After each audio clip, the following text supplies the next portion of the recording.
contest this year. In my submission, I have used Solidity's unspecified evaluation order. So here's an excerpt from the docs. I don't actually want you to read it, but what it's saying is basically this. If you have a function, f here, which takes two arguments, which are further calls to functions g and h, it's unclear in which order g and h will be evaluated. So either g could be evaluated first and then h, or h could be evaluated first and then g. And of course, f has to be evaluated last because it relies on the results from f and g. So let's take a closer look at an example. In this function, we take an argument a and calculate a return value. As a reminder, the expression a++ is a post increment, so that means the expression has the value of a, and then afterwards a is incremented. So we can ask the question, what happens if the result, or what is the result if a is 2? So in general, of course, it's unspecified, but fortunately the compiler almost always evaluates sub-expressions from left to right. So that means that we first evaluate a, which of course is 2, and then we evaluate a++, which is 2, and then afterwards a is incremented. But in this case, that doesn't actually matter because we just return the value. So of course 2 + 2 is 4, but technically the compiler could have evaluated in the other order. So it could have evaluated a++ first, which is 2, but then a is incremented. And then it evaluates a, which would give us the new value of a, which is 3. So we get 3 + 2, which is 5.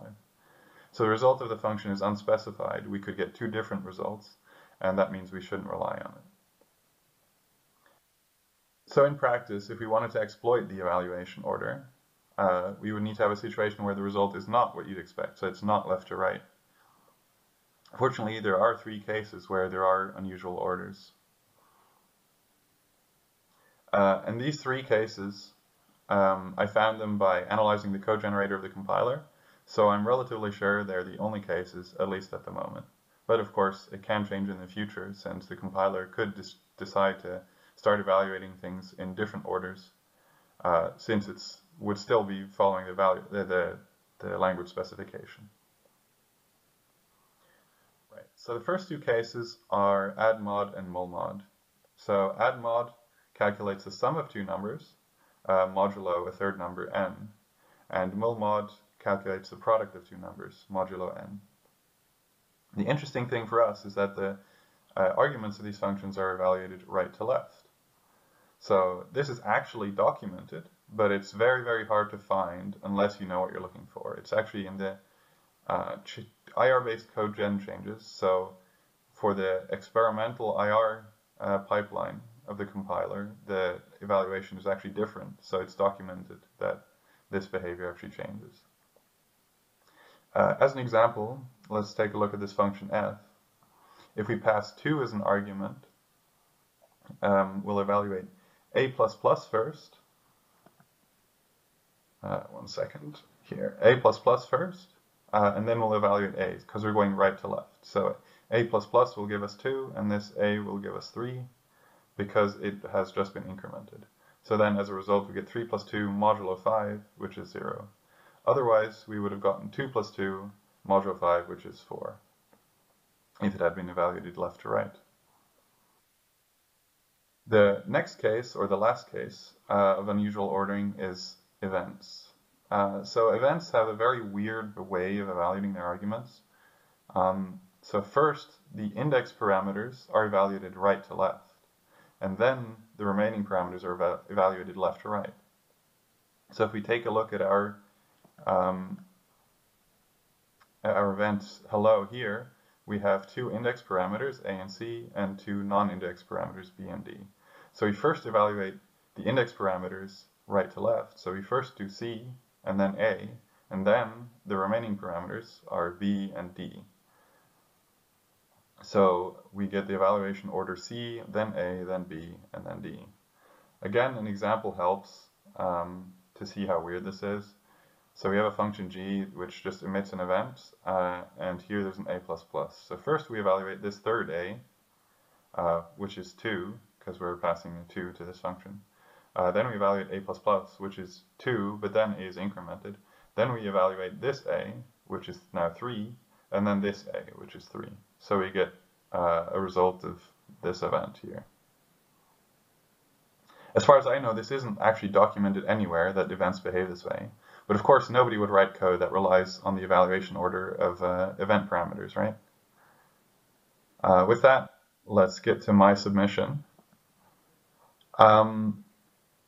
So it contains a lot of code, and I'll only show you the relevant parts. But if you want to see the entire source code, you can check out the blog post by Solidity about the contest itself. So I designed a decentralized exchange. It uses a constant product formula. It's not anything special. And of course, it charges a fee on every trade. And this fee goes into the liquidity pool, but the owner can then claim an admin fee. The admin fee is proportional to the increase in liquidity since the last time the fees were claimed. So if you claim fees and then over time there's an increase in liquidity, the admin can claim a fee which is proportional to that increase. This opens up, of course, a vector for an attack, which is to wait for the liquidity to increase for a while. And then the admin can raise the fees and steal the profits for that period. So essentially just retroactively setting a higher admin fee. There are two protection mechanisms against this in my submission, which I can show you now. So the protections are done by the retire old admin fee function. The first protection here is to claim the admin fees so that the previous increase is claimed with the previous fee. And the second protection is to set a 7-day waiting period, and the admin can't claim the fees during that period. So any liquidity providers that are unhappy with the new fee can withdraw their funds. So they're safe. But if I show you the function which allows you to change the admin fees, you might actually see something. So in change admin fees, we have an event, which then, as parameters, takes the retire old admin fee and the set new admin fee functions, or calls to those functions. But because the event parameters are indexed, in this call, actually, set new admin fee will be evaluated first, and only then retire old admin fee.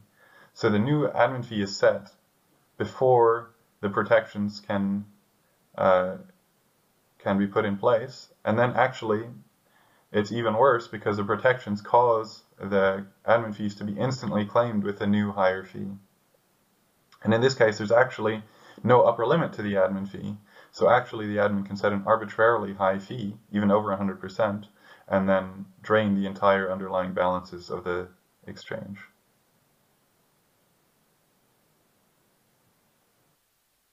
As a last point, I'd like to mention that if you're interested in having your project audited, you can get in touch with us at Chain Security. And if you're interested in becoming an auditor, please contact us as well. Thanks everyone for listening. I hope you've enjoyed the Solidity Summit and my presentation. Thank you, Tynan, I guess. Cool. All right. So that was the first place. How many of you would have caught that one? None of our judges did, so that was a really good one. Now we will continue with the second place, Santiago.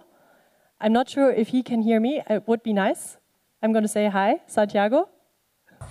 Yeah, I can hear you perfectly. How's it going? Yeah, it's going very, very good. You guys are our cherry on top last part of the event now. It's great to be here. Thanks for the invite. Cool. Yeah. Do you want to jump into it and present your submission? Yeah, absolutely. I don't seem to have rights for sharing my screen, so I can share a presentation. Oh, I think we can fix that. That would be great.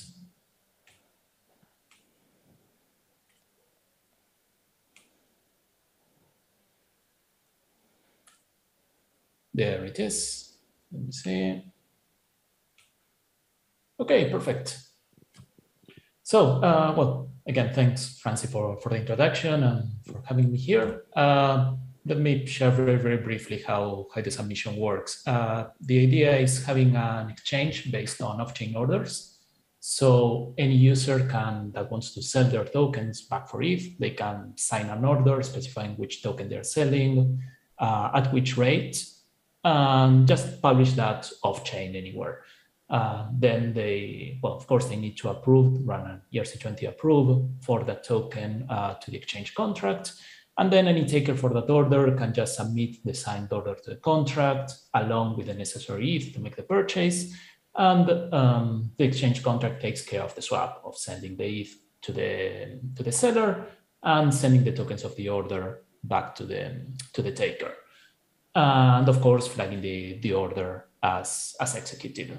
This is this is the flow pretty much simplified, but the actual implementation is not that complex. The order is represented as a struct that has all this information and a couple of other bells and whistles, such as a referrer fee or whether the order needs to be taken completely or can be taken partially, and basically all the necessary information for the exchange to process it. The coding itself is not very long. I think it's in the ballpark of 50 lines, and it does exactly this. It validates the order signature, calculates how many tokens to send, runs a couple of validations, and then sends the ETH one way and the tokens the other. Now, the catch is on where the signature for the order is validated. This is basically zoom in on the snippet of code that takes care of retrieving the signer of the order. And what it does, it just concatenates all the fields, are encoded, hashes them, and runs a vanilla EC recover. And the catch here is that using a regular EC recover just by itself is not particularly secure. The catch is that if we can trick a user, a seller, into signing something that corresponds to the same bytes array, the same ABI encoded representation of this, that could also be used as a fake order in the system. Basically, doing a replay attack where we grab something else that the user signed, whose representation matches this representation of the order as well. And the thing is that there is something that we include in the flow for using the exchange, which is the initial approved transaction. So the idea is that the RLP encoding of the ERC20 approval transaction matches exactly the shape of an order. And well, by the way, that's the rationale behind many of the fields of the order. There was no point in adding a referrer otherwise, for instance. So what you see down here is the hex representation of the two. This is a regular approval transaction, but the catch is that the ABI encoding of the approved call may make sure that the address of the exchange falls exactly where it should, same as the amount of the token being sold. The recipient of the transaction, which is the ERC20 token itself, would match the field of the order token. Other fields are just filled with garbage. And the interesting part is that the rate derived here, which is how many tokens are sent to the buyer in exchange for each way that they send, is set to a ridiculously high value. So this allows an attacker to basically sniff for any approval transactions sent to the ERC20 for the exchange contract, grab them, and use that as a fake order that has an extremely favorable rate for them, and just submit that and empty out the order by just spending a few way. Well, basically for fixing this, the idea is not to roll out your own signature schemes. There are EIPs for that, 191 that corresponds to personal sign, to ETH sign, that prepends the Ethereum sign message prefix, or SEN12 for sign type data. Both of these snippets are taken from the Open Zeppelin Contracts library. The idea is you can use that to implement any of these signature schemes rather than just using the vanilla EC recover with a standard hash without adding a domain separator or a prefix to distinguish the off-chain sign message from an actual Ethereum transaction. So that's basically it for the submission.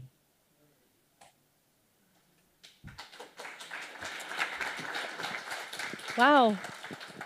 Yeah, thank you for this remote presentation. A big applause to Santiago, place 2. Thank you.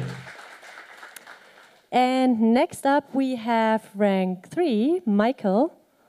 who will also present his submission remotely. Michael, are you there? Yes, can you hear me? Yes. All right. I share my screen. All right, so the moment everyone has been waiting for, third place. All right, so first I'm going to just give a quick overview of the contract that I wrote, which is an exchange contract implementing on-chain bids for ERC 721s denominated in ERC 20s. So an example of this would be a user comes along and says, I would pay 1,500 DAI for some ERC 721 asset with a particular token ID. They would call the create bid function on the exchange contract, and the information about their bid would get stored on chain. Then another user comes along and says, hey, I own that ERC 721 asset, and I would be willing to sell it for that amount, in which case they would call the accept bid function on the exchange contract. The bid on chain gets deleted from storage, and then the assets exchange hands. So pretty straightforward. This is very similar to the offers module for Zora and several other on-chain order book protocols. There really isn't much code, so we actually should have time to walk through all of it here. As far as storage variables go, there is a single mapping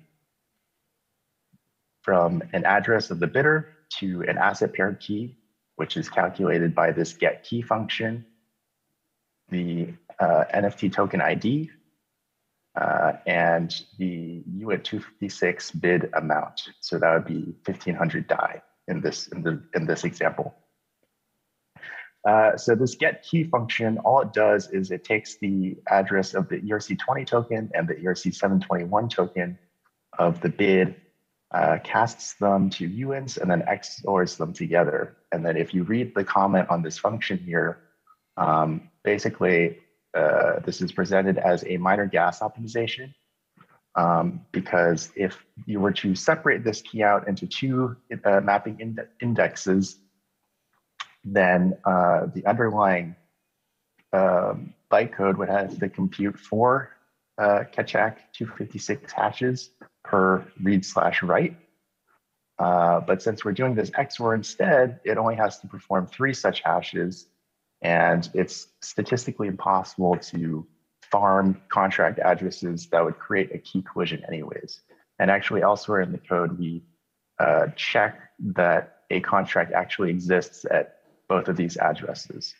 So actually everything in this comment is true. Granted, this XOR is still pretty suspicious looking, and we'll come back to this in a second. So in the normal mode of operation, the user would call create bid to create their bid on chain. This create bid function is extremely straightforward. It computes the key based on the 2 token addresses, and then sets the mapping value to the given price, keyed by message.sender, and the token ID as well. And this can also be used to cancel a bid by just providing a price of 0. And then under normal operation, the other party would call accept bid. This function, again, computes the key, given the 2 token addresses, fetches the bid price from storage, checks that the bid price is not 0, i.e. the bid has been created.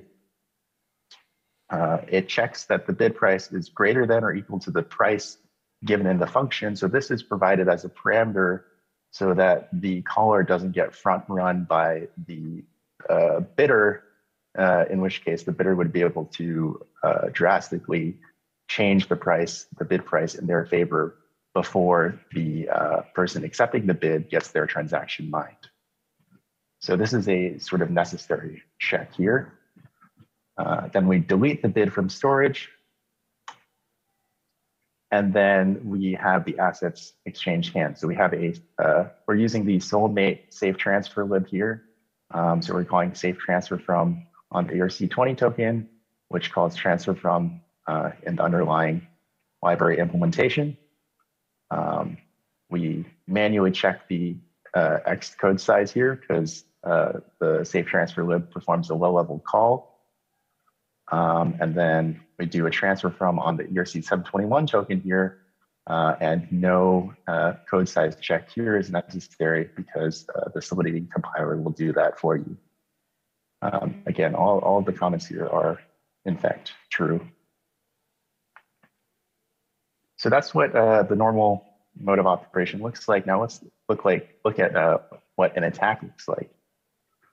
So the scenario here is that Alice has used the contract a few times already to buy and sell, which is in this case, and has called set approval for all to approve this exchange contract. So now let's say Alice creates a bid. Now an attacker can come along and call accept bid, but switching these two parameters representing the 721 token and the ERC20 token.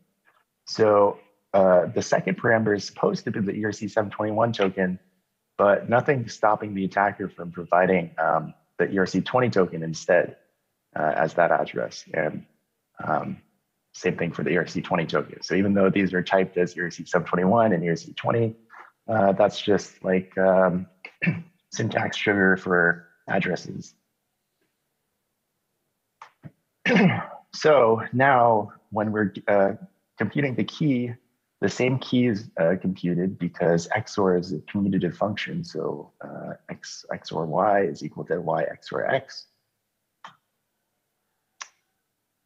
This bid price check is going to pass because the bid price is 1,500 DAI, which in units, in base units, is very large, and the price passed in as a parameter here is only 420, so it's much less. And then when it comes to performing the transfers, so the ERC20 token is actually the ERC721, so we're going to call transfer from on the NFT, and because of safe transfer lib, this is going to succeed despite not returning a Boolean value. And this transfer from is actually calling transfer from on DAI, and the attacker only spends 666 base units of DAI, which is like nothing. So yeah, the attacker gets a free NFT basically.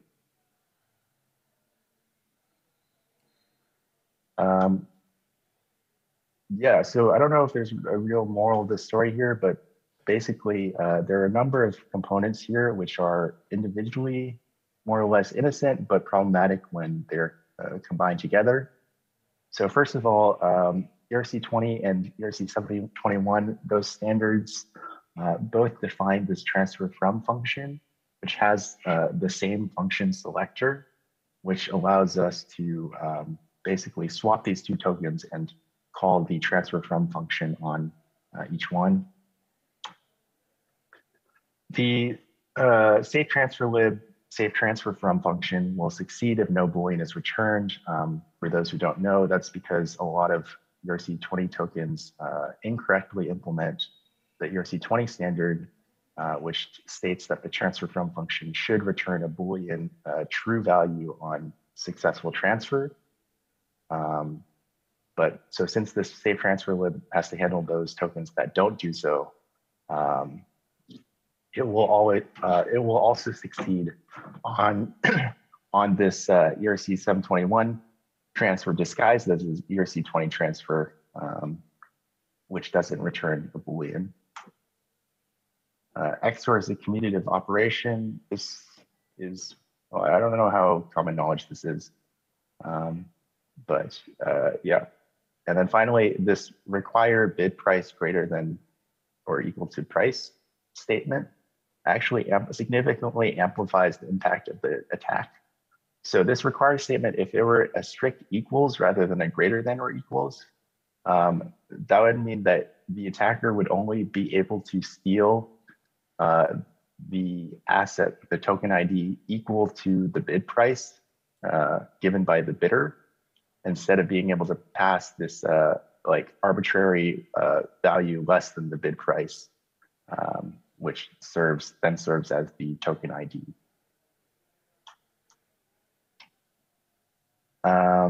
And yeah, this reminded me of the TikTok video where the girl was trying to make slime but accidentally makes napalm. And that's it. I guess shout outs to my coworkers at 0x who dog fooded my submission. And of course, thanks to the judges and the Solidity team for organizing this event. Thank you. Thank you so much, Michael. I especially, I love the graphics of that one. Very nice visualization. Yeah, so thank you to all of our Underhanded contest winners and also to everybody else who took part. That concludes the Solidity Summit this year for the first time, AFK in real life. Thank you all for coming. I know it's been a long and tiring day, but thank you for holding on for so long. I know in the morning we were more people, but you guys are hardcore. So thank you so much, and let's keep in touch. I hope you guys know how to follow us on Twitter, Mastodon, website, Solidity Forum, GitHub, etc., etc., etc. But I will also be sending out another email to all attendees with all slides and stuff. And yeah, we'll be in touch. Thank you so much. Have a nice evening. Enjoy the sun. Enjoy the rest of DevConnect, and see you guys soon.